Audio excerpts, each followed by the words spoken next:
नमस्कार, मैं श्याम गिरी। आप देख रहे हैं टीवी टीएफडी इंडिया। टीवी टीएफडी इंडिया में आप सभी दर्शकों का स्वागत है।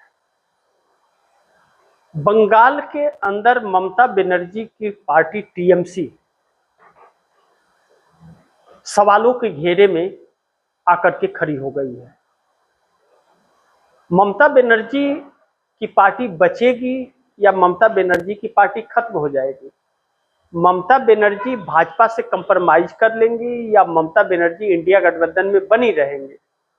यह दो सवाल खड़े हुए हैं जो चिंता का विषय है। अब सवाल यह है कि कांग्रेस इंडिया गठबंधन से अलग होकर के चल रही थी और ममता बनर्जी के गुजारिश पर कांग्रेस ने बैठक बुलाई। बैठक में इंडिया गठबंधन का अहम घटक दल डीएमके स्टालिन नहीं आ रहे हैं, इंडिया गठबंधन से अलग हो गए। आधिकारिक तौर पर आम आदमी पार्टी अलग हो गई थी, लेकिन फिर बुलाया गया और आम आदमी पार्टी ने भी इंडिया गठबंधन में आने से मना कर दिया, यानी कि इंडिया गठबंधन का हिस्सा नहीं रहेगी। अब ममता बनर्जी को फैसला करेंगे कि वह इंडिया गठबंधन के साथ रहेंगी या नहीं रहेंगी। शरद पवार विश्वसनीय नहीं है और उद्धव ठाकरे उतने मजबूत नहीं है। बचता है एक ही पार्टी बचती है, जो समाजवादी पार्टी अखिलेश यादव की है। अब अखिलेश यादव का क्या रुख होगा, उनका भी अभी क्लियर नहीं है, लेकिन बैठक में आने के लिए उन्होंने बोला है। अगर डीएमके नहीं आ रही है और आम आदमी पार्टी नहीं आ रही है और शरद पवार पर भरोसा है नहीं, तो आरजेडी का क्या रुख होगा? तेजस्वी यादव का, उद्धव ठाकरे, ममता बनर्जी कितनी बची हुई है और यह आते भी हैं तो समन्वय बनेगा, इस बात की गारंटी नहीं है। ऐसे में इंडिया गठबंधन पूरी तरह से खत्म हो गया, आप मान सकते हैं, क्योंकि और जो हैं उनके ऊपर भरोसा विश्वास नहीं है। ऐसे में कांग्रेस, जो पहले ही इंडिया गठबंधन से अलग रास्ते अपना करके एकल चलो की राजनीति पर थी, 8 जून को जब बैठक इंडिया गठबंधन की होगी अगर, तो शायद औपचारिक रूप पर गठबंधन खत्म का ऐलान भी हो सकता है। यह चीजें है, या फिर इंडिया गठबंधन खत्म करके कांग्रेस यूपीए का गठन कर सकती है। लेकिन कांग्रेस के अंदर कार्यकर्ताओं का और कुछ नेताओं का मानना है कि कांग्रेस यह गठबंधन का प्रक्रिया अब खत्म कर दे, एकल चलो की राह अपनाए। लेकिन कांग्रेस मुख्य विपक्षी पार्टी है, इस देश की बड़ी पार्टी है, 55-60 साल तक सत्ता में रही हुई पार्टी है। इसलिए कांग्रेस संवैधानिक तौर पर और लोकतांत्रिक तौर पर विपक्ष को एक साथ लेकर के चलना चाहती है। जो छोटी छोटी पार्टियां हैं कि वह पार्टियां खत्म ना हो, लेकिन कांग्रेस का नाजायज फायदा और कांग्रेस को खत्म करने की एक नायाब कोशिश इन क्षेत्रीय दलों का चल रहा है, जिसमें डीएमके भी शामिल है। आम आदमी पार्टी तो पूरी तरह से कांग्रेस के वोट बैंक पर ही आधारित है और शरद पवार भारतीय जनता पार्टी के साथ चल रहे हैं। ममता बनर्जी ने कांग्रेस को बहुत धोखा दिया और अखिलेश यादव की गारंटी नहीं है। इसलिए हार हो या जीत हो, कांग्रेस अब अकेला चल पड़े, यह कांग्रेस के लोगों का मानना है। लेकिन फिर भी राहुल गांधी सभी को एक साथ लेकर चलने की उम्मीद जताए हुए हैं, जो 8 जून को बैठक में इंडिया गठबंधन का अगर होता है तो पता चल जाएगा। वैसे आप दर्शक यह मान लीजिए कि इंडिया गठबंधन खत्म हो गई है। पहले चीज, कांग्रेस अलग चलती है तो क्या फायदे हैं उसको? कांग्रेस अलग अगर चलती है तो यहां पर एक षड्यंत्र चला जा रहा है। अंदर से भारतीय जनता पार्टी का सपोर्ट बताया जा रहा है। अरविंद केजरीवाल थर्ड फ्रंट की तैयारी में है, जो कांग्रेस को खत्म करने के लिए थर्ड फ्रंट बने। यह अरविंद केजरीवाल की सोच है, ऐसा कुछ लोगों का मानना है। अब जब कुछ लोगों का मानना है तो इसमें कुछ लोगों का ही नहीं, इसमें सच्चाई झलकती है, क्योंकि अरविंद केजरीवाल को कांग्रेस खटकती है हमेशा, क्योंकि कांग्रेस के ही वोट बैंक पर डाका डालते हैं अरविंद केजरीवाल। लेकिन अरविंद केजरीवाल का 8 महीने के अंदर पता चल जाएगा कि कितने पानी में अरविंद केजरीवाल हैं। पंजाब चुनाव अगर अरविंद केजरीवाल हार गए, पंजाब में सत्ता है, इनकी सरकार है, हार गए तो अरविंद केजरीवाल पूरी तरह से खत्म हो जाएंगे। और कांग्रेस के लोग अरविंद केजरीवाल को अपने साथ बिल्कुल नहीं रखना चाहते, क्योंकि अरविंद केजरीवाल राजनीतिक दलों में सबसे बड़े धोखेबाज हैं और कांग्रेस को बार बार क्षति और नुकसान पहुंचाते हो, विश्वासघात करते हैं, जैसे हरियाणा में किया। तो अरविंद केजरीवाल भरोसे के लायक शख्स है नहीं, क्योंकि वह आरएसएस और भाजपा की बी टीम है। यह हर किसी के जुबान पर है। अब वो हैं या नहीं वही डिसाइड करेंगे, लेकिन लगते तो हैं, देखने में तो वह लगते हैं, जो उनके क्रियाकलाप है वह इसी तरफ इशारा करते हैं।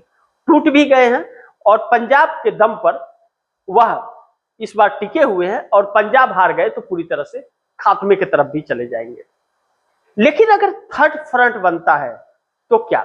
भारतीय जनता पार्टी चाहती है थर्ड फ्रंट बने और ममता बनर्जी थर्ड फ्रंट के हिस्सा हो, अखिलेश यादव थर्ड फ्रंट के हिस्सा हो, क्योंकि भारतीय जनता पार्टी राज्य की सरकार को लेकर के वह प्लानिंग तैयार नहीं कर रही है। भारतीय जनता पार्टी 2029 लोकसभा चुनाव की तैयारी कर रही है और वह चाहती है कि गठबंधन पूरी तरह से बिखर जाए, कांग्रेस अकेले पड़ जाए, ताकि चुनौतियां दी जा सके और भारतीय जनता पार्टी के रास्ते आसान हो जाए।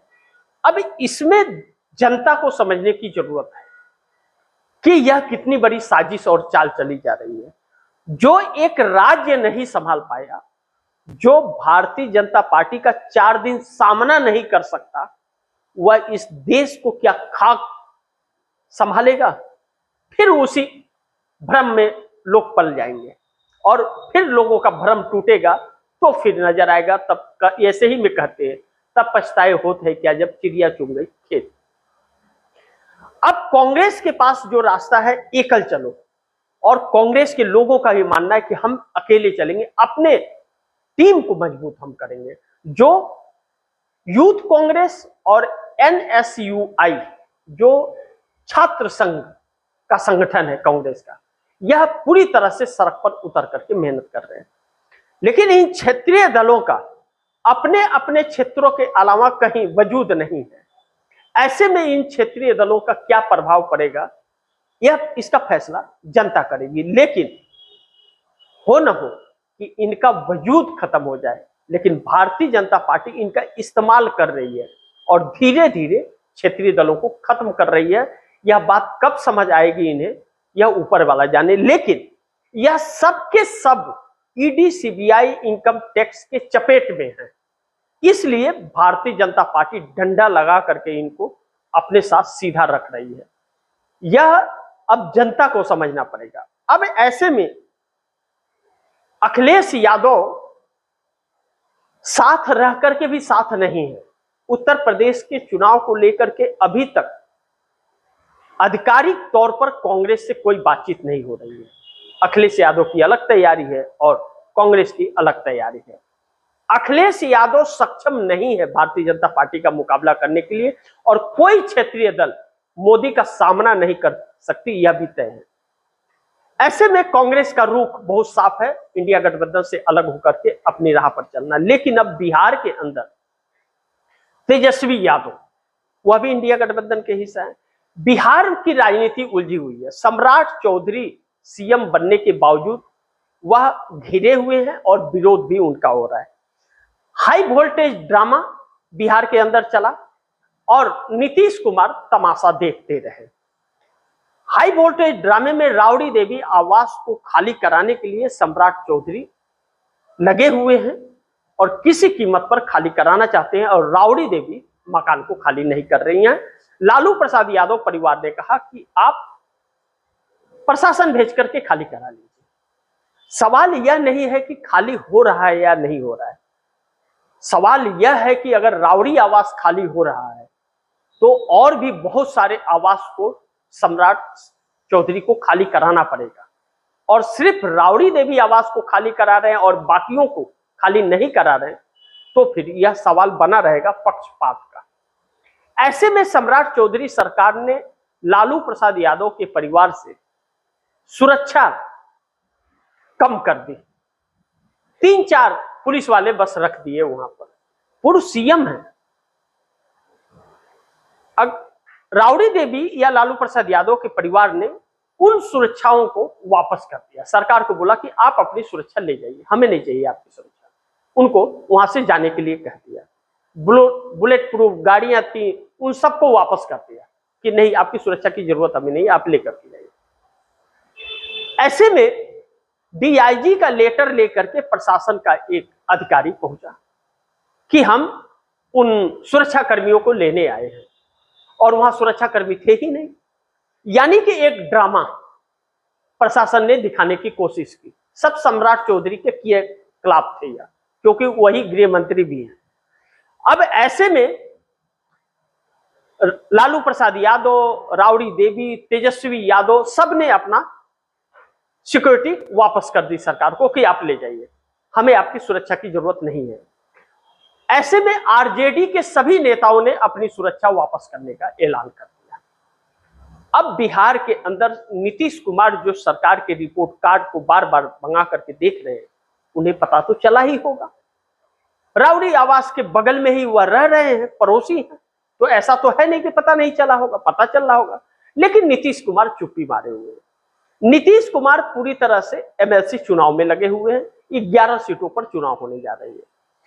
इसे इस नजर से भी देखना जरूरी है कि विपक्ष को उलझाकर जो आरजेडी का एक एमएलसी प्रत्याशी चुनाव जीत सकता है, उनके पास आंकड़े हैं, उन्हें उनके माइंड को डाइवर्ट करके दूसरी तरफ उलझा करके सिक्योरिटी और घर खाली करने के चक्कर में भारतीय जनता पार्टी वह सीट निकालना चाहती है, क्योंकि भाजपा उन सीट पर अपना प्रत्याशी खड़ा कर रखी है, यह जानते हुए भी कि यह विपक्ष की सीट है और उसके पास इसके आंकड़े हैं।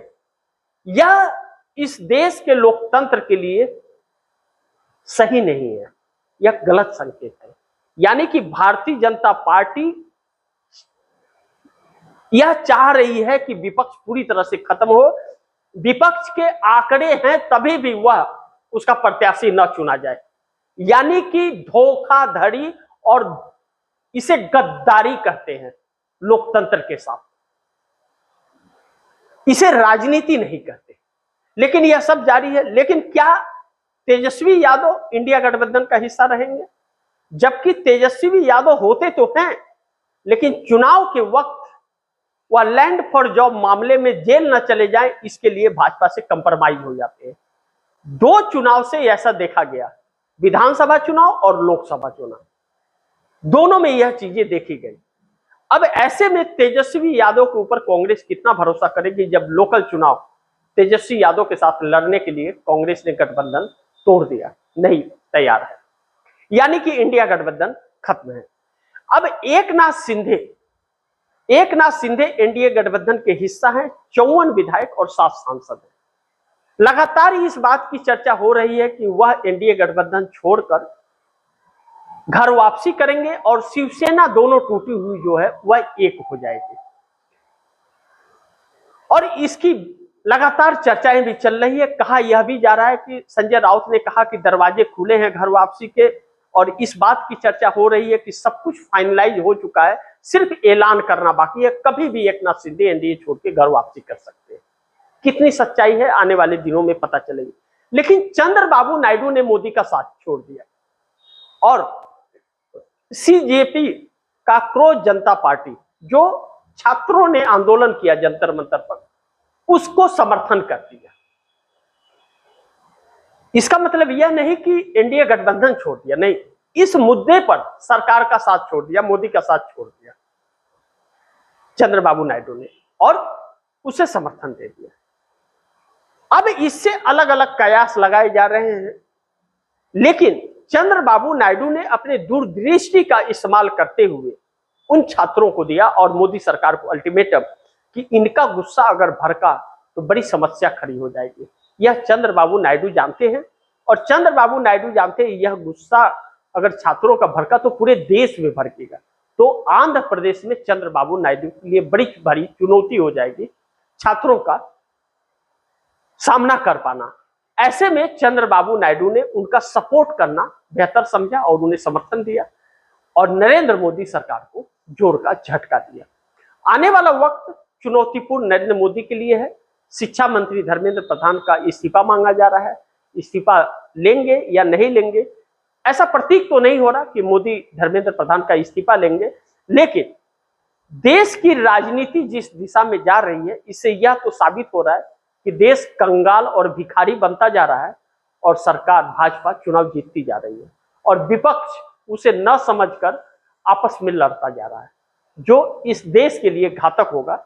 ऐसे में कांग्रेस ने एकल चलो की राजनीति अपना ली है और सीधा मुकाबला मोदी का करना शुरू कर दिया है। जनता फैसला करे कि वोट किसे देना है और नहीं देना है।